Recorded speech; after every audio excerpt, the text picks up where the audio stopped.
Hello everyone, welcome back to my channel. It's time for new release review where I give you my thoughts and opinions about the brand new releases. Are they worth your time? But most importantly, are they worth your money? I am beginning today's video with The Crow. Now, before I start talking about this movie, I just want to say that when it comes to the original Crow from 1994, I am not a hardcore fan of that movie. I just saw it recently for the first time ever, so I don't have that hardcore love of the original film to carry over to this movie and kind of cloud my judgment because I've only seen that film one time. And to be honest, I didn't really see the big deal about the movie.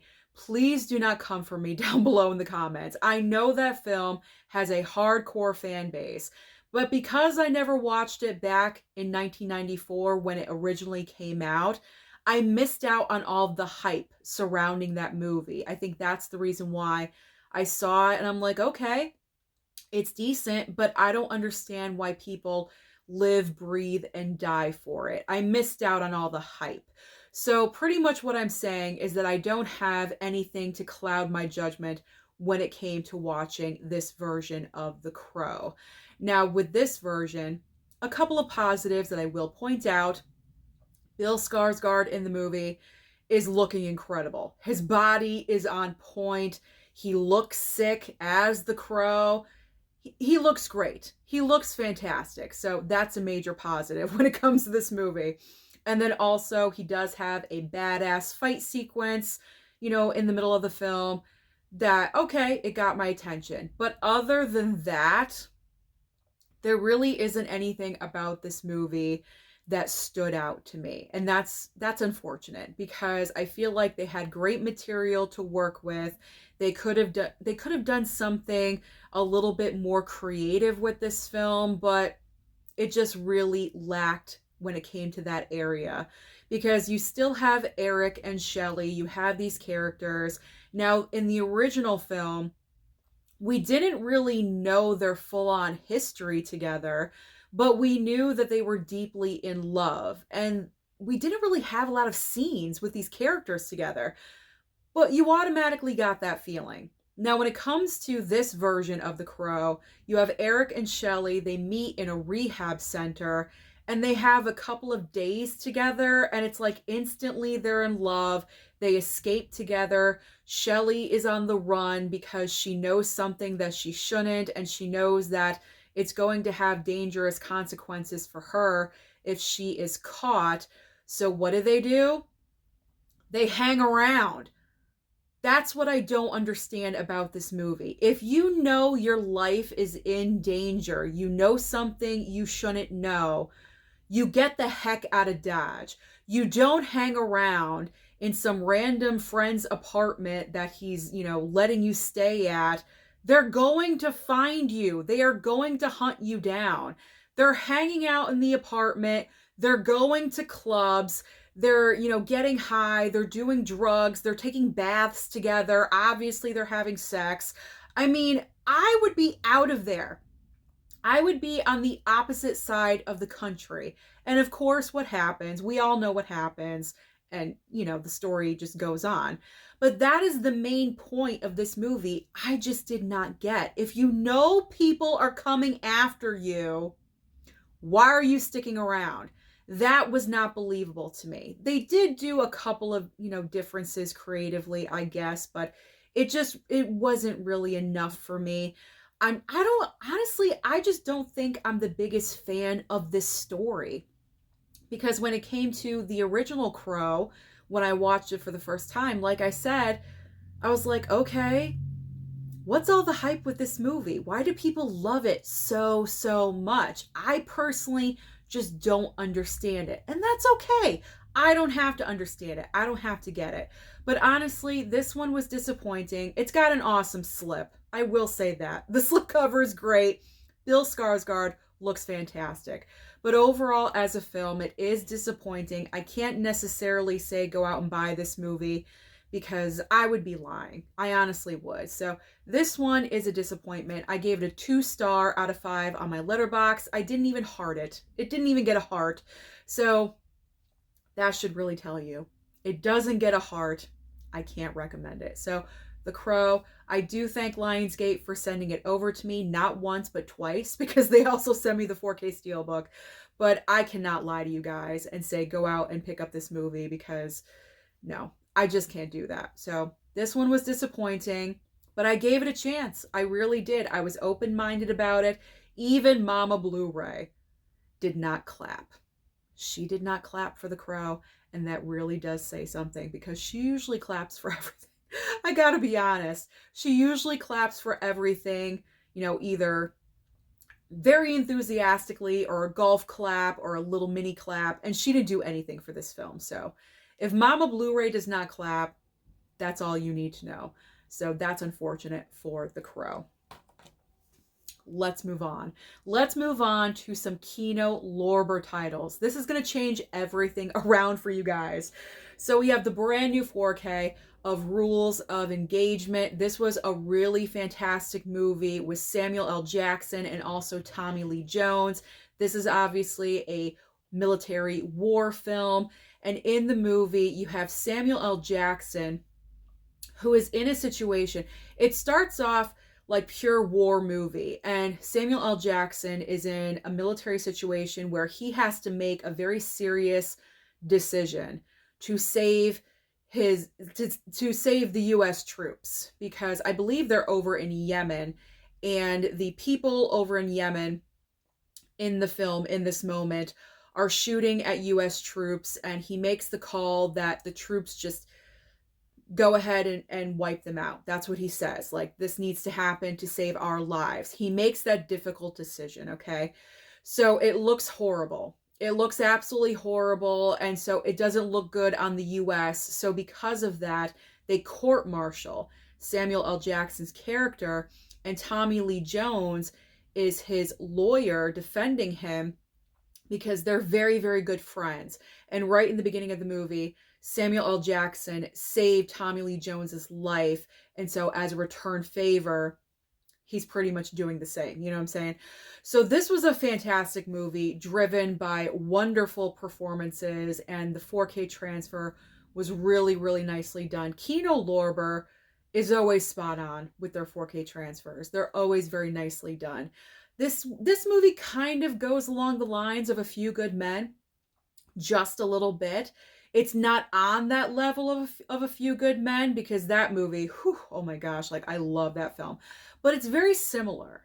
So if you have not seen Rules of Engagement, then just to give you kind of like the vibe of what to expect, think A Few Good Men, kind of. And if you like that movie, then you may enjoy this one. But I really do highly recommend, because like I said, driven by performances. Very, very well done film. Next up from Kino, we have also another brand new 4K, Two Mules for Sister Sarah. This is a Western, obviously, starring Clint Eastwood and also Shirley MacLaine. Now, the reason why I requested this movie from Kino, because you guys know I'm not huge on Westerns, but I am trying to change that. I'm trying to open my mindset just a little bit, be more accepting of different genres. So when it comes to Westerns, and I saw Shirley MacLaine, I definitely was interested in this movie because I love Shirley MacLaine. Who does not? And I'm not really familiar with a lot of her earlier work. I think the earliest work I've seen from Shirley MacLaine is The Apartment with Jack Lemmon. But I'm not familiar with her early stuff. So that's a reason why I really wanted this one from Kino. Again, the 4K, very nicely done, especially because this is an older film. This came out in 1970. Okay, so not too old, but it's older. We're talking, 50 years here. So it is an older film, but pretty much the basic plot of this movie is that you have Clint Eastwood's character that comes across Shirley MacLaine's character right in the beginning of the film, who is getting harassed by, I believe, 3 men, and she's a nun. Okay, she's a nun. She's got the habit, the whole thing, and they're harassing her, so he saves her. And then she kind of joins up with him, and they go on this adventure together. And there's a secret that she has, and I'm not going to say what the secret is because that would be, spoiling the movie in case you guys have not seen this film. But she has a secret. And I really enjoyed this movie as well because the dynamic between Shirley MacLaine and Clint Eastwood was just so well done. I enjoyed their chemistry on screen a lot, and I just thought it was a really well done film. And coming from someone that's not the biggest fan of the Western genre, I think that says a lot. I really, really do. So this is a high recommendation from me as well. I know this movie, I believe, is not as popular, like as far as like the Clint Eastwood movies, Westerns, in particular, it's not like his most popular Western, but I personally really enjoyed it. So Two Mules, I'm covering up the title, Two Mules for Sister Sarah, kind of a tongue twister for me. Two Mules for Sister Sarah. There we go. Really enjoyed this one as well. High recommendation. Kino is 2 for 2. Now let's move on to the next Kino Lorber title. Another brand new 4K called Fright. So I requested this one because I did read the description. I was like, ooh, this one sounds really interesting. So this movie is from 1971. And the basic plot of Fright is that you have this babysitter that's going to obviously babysit a child for the night. She goes over to the home and she meets up with the parents, and the parents seem kind of off just a little bit. Like the mom seems kind of like overly controlling just a little bit, and there's big locks on the door that you notice right off the bat. So right away, something is kind of amiss, like what's going on in this household where they have gigantic locks on the door. And I'm not going to say exactly what is revealed in the movie because that's revealing everything, and I'm not going to spoil it, but the movie goes on, the plot progresses, and it's like a typical babysitter watching the kid movie. The boyfriend comes over and all that stuff, and then things start to happen. So I thought this was going to be more of a horror film, and that's the reason why I wanted it. But this movie really borders thriller more than a horror film. I mean, I guess it rides that line, but it's not like super gory or super graphic. I mean, there are some scenes where, someone is scraped with a piece of glass and, blood is running down their face, and then the boyfriend gets roughed up a little bit by someone, but it's not completely out of control. It's not like, it's not like, oh my, it's not like Terrifier. You know what I'm saying? Like Terrifier is like, whoa, that's graphic. It's not like that. It's very basic when it comes to whatever happens in the movie. It's more like disturbing, like disturbing circumstances, but not overly disturbing. It's kind of like, WTF, like what's going on? It's one of those. So that's why I say it's more of a thriller than a horror film. This is a great option if you're just starting off watching movies that are like this. If, say, your only movie-going watching experience so far in your life has been musicals and comedies or something like that, or animation, I don't know, and you kind of want to dive more into the thriller and horror genre, this is a good option because it's very basic. It doesn't get too graphic, as I said. There's really no gore and nothing you can't take. It's not Terrifier, like I said. So that's all I can keep going back to. It's not Terrifier. We're not seeing internal organs over here. It's very basic when it comes to the blood. So I feel like the cover kind of misleads you just a little bit of what to expect. But I mean, there is a moment in the movie where, it does look like that, but it's not over the top at all. But there is like, a secret, and the babysitter comes face to face with that. And overall, I enjoyed the movie. I did. I enjoyed this one. So this is also a recommendation. And again, the 4K transfer, very nice considering that it is an older film. They did a nice job with it. Moving on next from Kino Lorber. Kino sent over 5 movies, so that was wonderful. So we have a Blu-ray up next, and this is called Pray for Rock and Roll. I so enjoyed this movie. I wasn't really sure how I was going to feel about this film, but I really, really enjoyed it. So what's going on in this movie, you have Gina Gershon, who is the head of this rock and roll band, all-female rock and roll band, with like kick-ass women, by the way. You have Gina Gershon as the lead. You have Drea Di Matteo in the band, and also Lori Petty. Hello, amazing cast right there. There's also a fourth member on drums, but I do not recognize that actress's name. She's not like a standout actress, like familiar, you know what I'm saying? So I'm just going with those three. But it's four females in a rock and roll band, and they're trying to make it. They're getting older. You know, they're getting older in years, and it's kind of like now or never. You know, either it's going to happen right now or it's never going to happen, and we have to move on with our lives and work regular jobs and just, you know, come back down to earth and be normal. But they don't want to be, you know, like they want to make it. This is their love and their passion, in particular for Gina Gershon's character.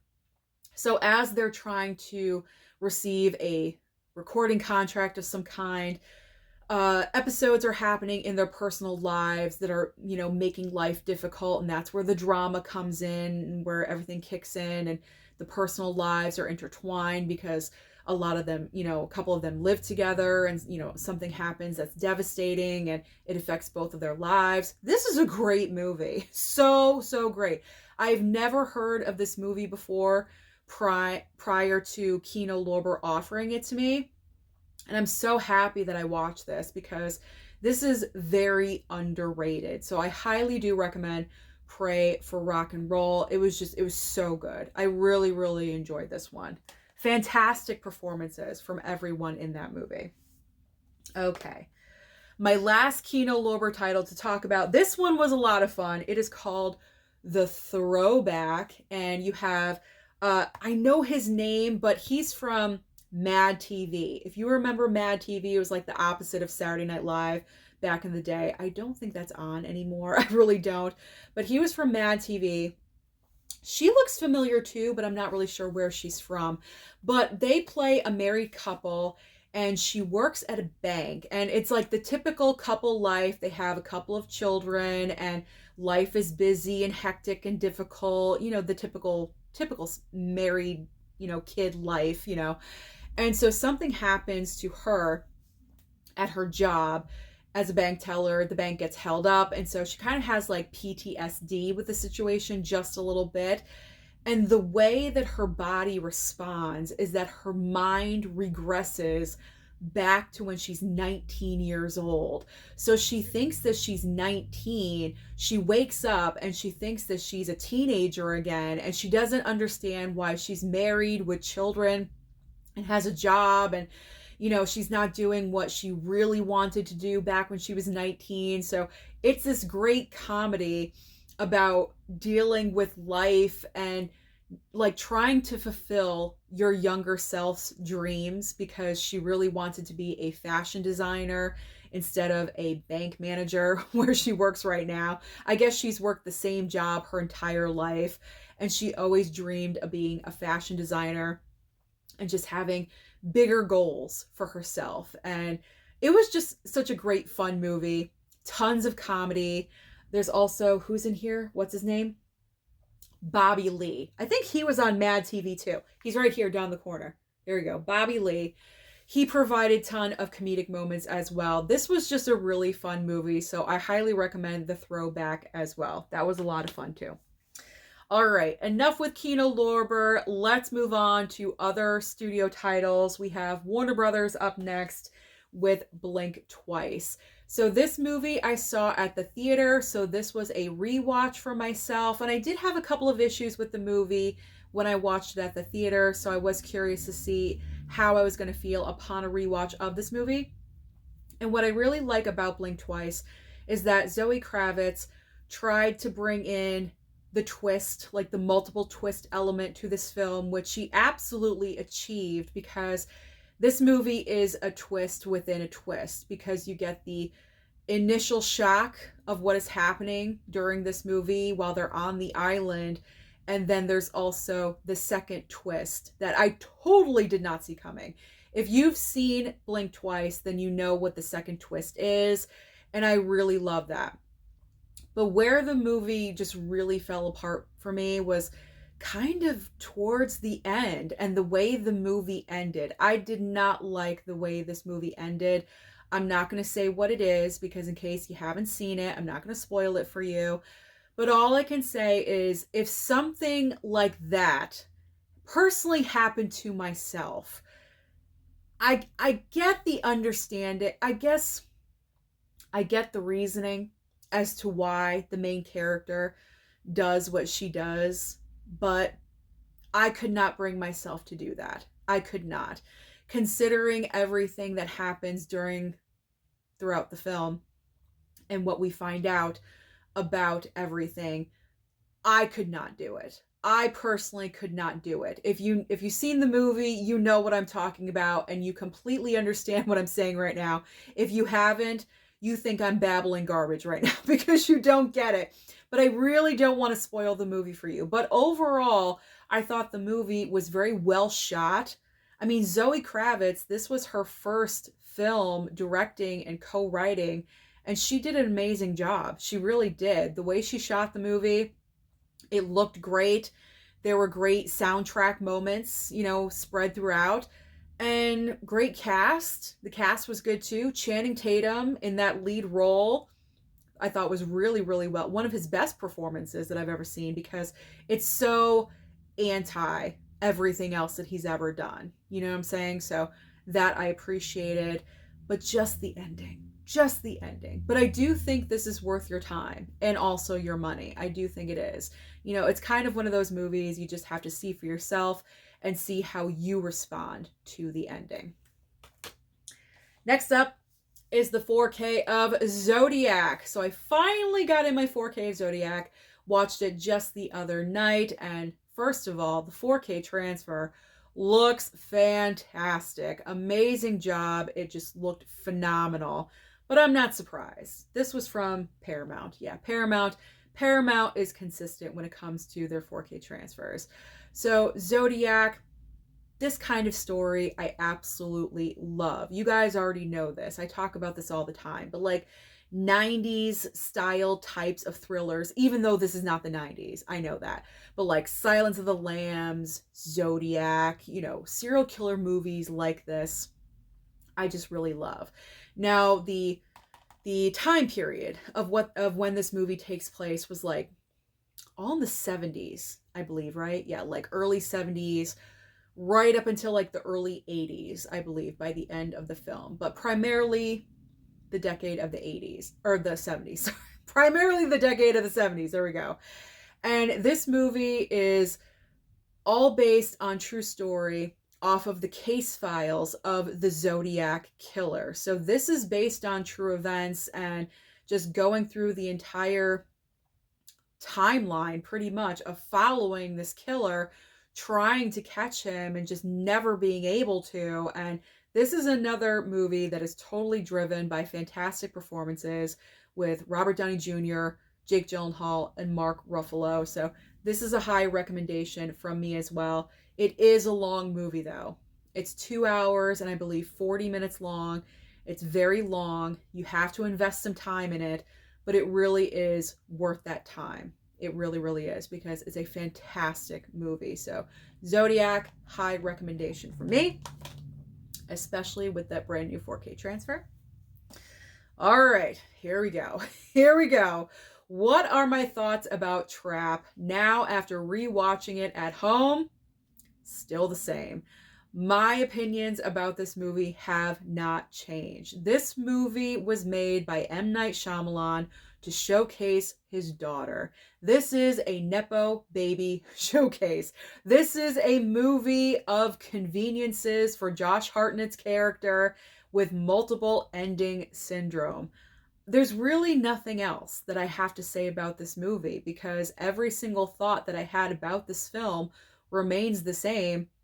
You can just go ahead and watch this I hate this movie video about Trap because I go on about this film for about a half an hour. Like I mutilate this movie. I really do. I appreciate Warner Brothers for sending this over. I truly, honestly do. But this is a film, I cannot defend this movie. I just really can't. There's nothing about this film where I'm like, you know what? I was mistaken. I wasn't.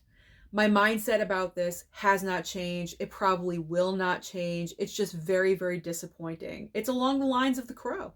It's just disappointing. We expected something else and We did not get that. So my thoughts about Trap have not changed at all. You could stream this on Max right now. If you're interested in watching Trap, you can stream it on Max. You don't have to pick this one up. You don't. You don't.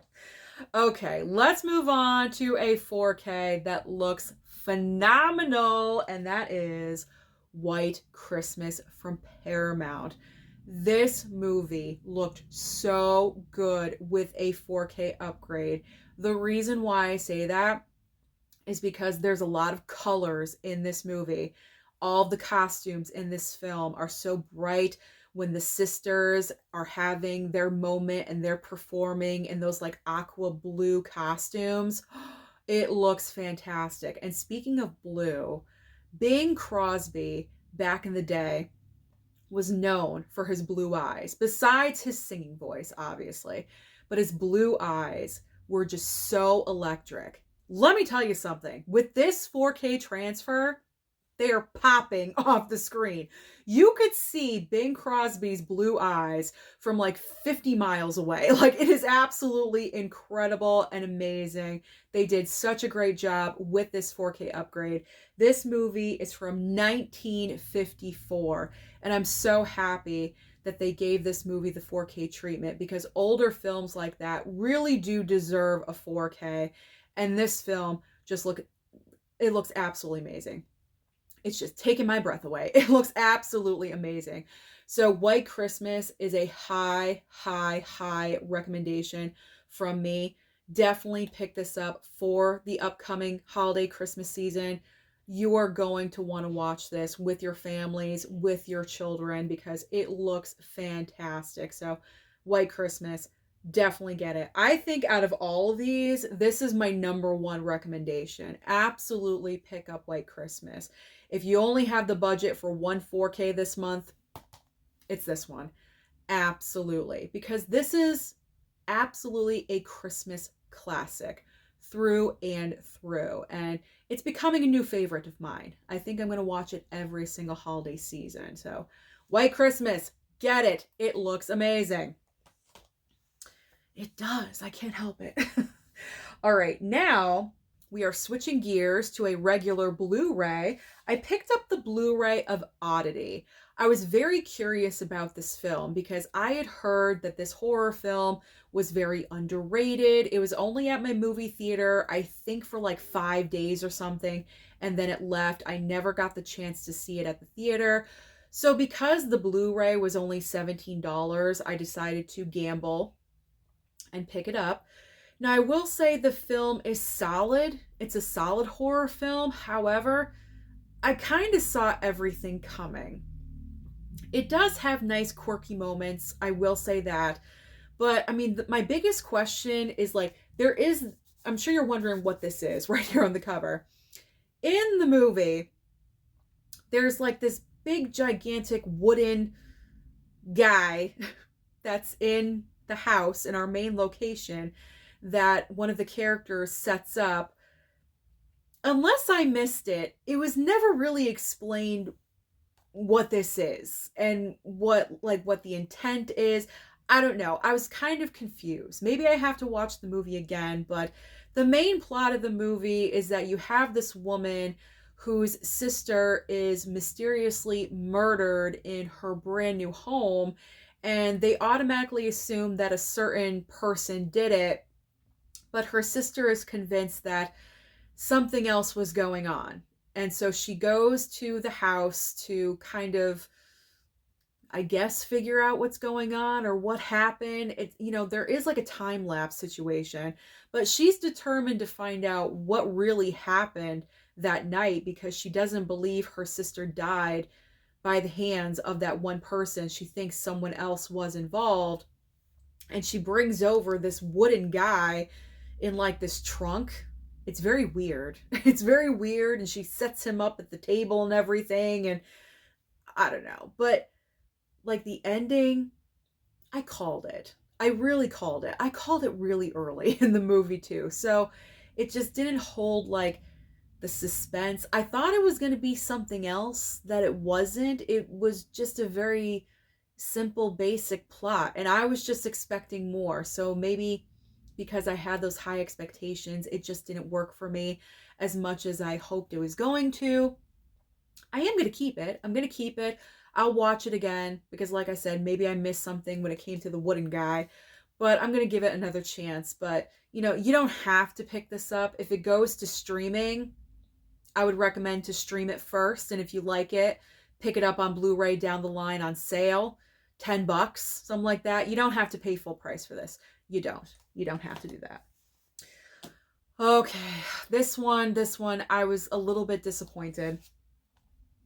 And that's the 4K of Death Becomes Her. And the reason why I say I'm disappointed, not in the movie. I love the movie. I absolutely love and adore this movie so much. I love this horror comedy. I think it's a horror comedy. Some people don't say it's a horror film, just a straight up comedy, but I say it's a horror comedy because it has like horrific elements in it, so whatever.